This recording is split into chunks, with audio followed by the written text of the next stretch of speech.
کچھ لوگ ایسے ہوتے ہیں کہ جن کو پیشاب کرنے کے بعد 1 یا 2 قطرے آتے ہیں، اور کچھ لوگ ایسے ہوتے ہیں جن کو مسلسل قطرے آ رہے ہوتے ہیں۔ تو ان دونوں کے متعلق میں آج شریع حکم بیان کروں گا کہ جن کو پیشاب کے 1 یا 2 قطرے آتے ہیں تو ان کی بارگاہ میں عرض یہ ہے کہ اچھی طریقے سے استنجا کیجئے، پیشاب کیجئے۔ کہ کبھی کبھار ایسا ہوتا ہے کہ جب پیشاب کی شدت ہوتی ہے، استنجا کرنے کے لیے جاتے ہیں، پیشاب کرنے کے لیے جاتے ہیں، تو اس وقت جیسے اس کی شدت ختم ہو جاتی ہے تو فوراً اڑ جاتے ہیں۔ حالانکہ کچھ قطرے ایسے بھی ہوتے ہیں جو پیچھے رہ جاتے ہیں، ان کو بھی نکالنا چاہیے۔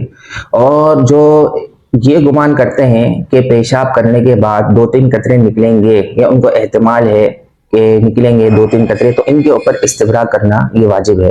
استبراء کہتے ہیں کہ ایسا کام کہ جس کی بنا پر پیشاب کرنے کے بعد ایسا کام کرنا کہ وہ جو رکے ہوئے قطرے ہیں وہ گر جائیں۔ اب استبراء کرنے کے کئی طریقے ہیں کہ علماء کرام فرماتے ہیں کہ چہل قدمی بھی کرنا یہ استبراء میں شمار ہوتا ہے، کہ اس سے بھی پیشاب کے قطرے گر جاتے ہیں۔ بلندی سے نیچے اترنا اور نیچے سے بلندی پر چڑھنا، اس سے بھی پیشاب کے قطرے گر جاتے ہیں۔ اسی طریقے سے کھنکھارنا اور زور سے کھانسنا، اس سے بھی پیشاب کے قطرے گر جاتے ہیں۔ کروٹ پر لیٹنا، اس سے بھی پیشاب کے قطرے گر جاتے ہیں۔ الغرض کوئی ایسا طریقہ اختیار کرنا کہ جس کی بنا پر یہ پیشاب کے قطرے گر جائیں، تو ایسا طریقہ اختیار کرنا یہ واجب ہے۔ اور دوسرے لوگ وہ ہوتے ہیں کہ جن کو مسلسل پیشاب کے قطرے آتے ہیں، تو یہ صرف ان لوگوں کا مسئلہ نہیں ہے، بلکہ کچھ لوگ ایسے بھی ہوتے ہیں کہ جن کو ایسا زخم نکلا کہ مسلسل اس سے خون بہ رہا ہے۔ اب نماز کا ٹائم ہو گیا، اب وہ بندہ کیا کرے؟ اسی طریقے سے کہ جس کی نکسیر نکل جاتی ہے تو اس کو مسلسل خون آتا رہتا ہے۔ اب نماز کا حکم ہے، نماز کا مسئلہ ہے، وضو کرے گا، پھر سے نکسیر آئے گی، خون نکلے گا تو اس کا وضو ٹوٹ جائے گا۔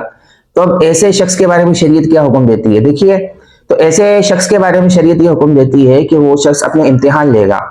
امتحان کا مطلب یہ ہے کہ کوئی ایک نماز کا وقت ہے، مثال کے طور پر ظہر کا نماز کا وقت ہے۔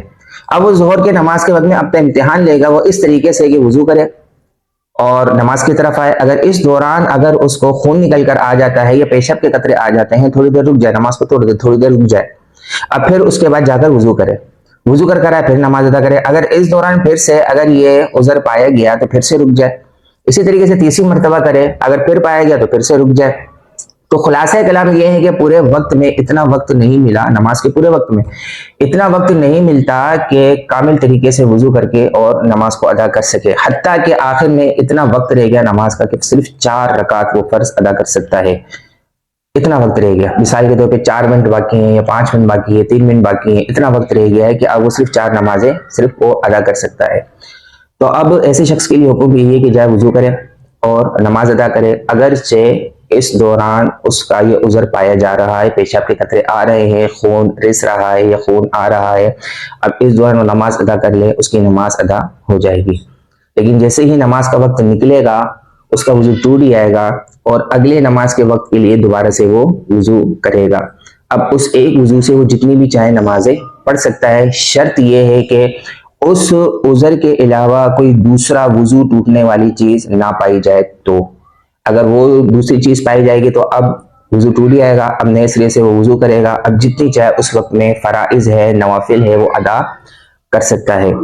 اب ایسے شخص کو جو دوسرا ہے جس کو مسلسل یہ مرض آ رہا ہے، تو ایسے شخص کو کہتے ہیں شرعی معذور، یعنی شرعی معذور کے لیے شریعت مطہرہ نے تخفیف رکھی ہے۔ ہمارے عرف میں معذور کہتے ہیں کہ جس کے ہاتھ پیر نہ ہو، جو چل نہ سکتا ہو، جو صحیح طریقے سے اگر دیکھ نہ سکتا ہو، اس کو بھی معذور کہتے ہیں۔ یعنی جسمانی اعضاء میں اگر کوئی عیب پیدا ہو جائے، کوئی خرابی پیدا ہو جائے تو ہم اس کو معذور کہتے ہیں۔ لیکن شرعی اعتبار سے شرعی معذور جو کہتے ہیں وہ ایسا شخص ہے کہ جس کا وضو سلامت نہ رہے۔ تو اس مسئلے کو اپنے ذہن میں محفوظ رکھیے گا، یہ بہت زیادہ عام ہے۔ تو اللہ تبارک و تعالیٰ کی بارگاہ میں دعا ہے کہ ان باتوں کو ذہن میں محفوظ رکھ کر دوسروں تک پہنچانے کی توفیق عطا فرمائے۔ آمین و آخر دعوانا ان الحمدللہ رب العالمین۔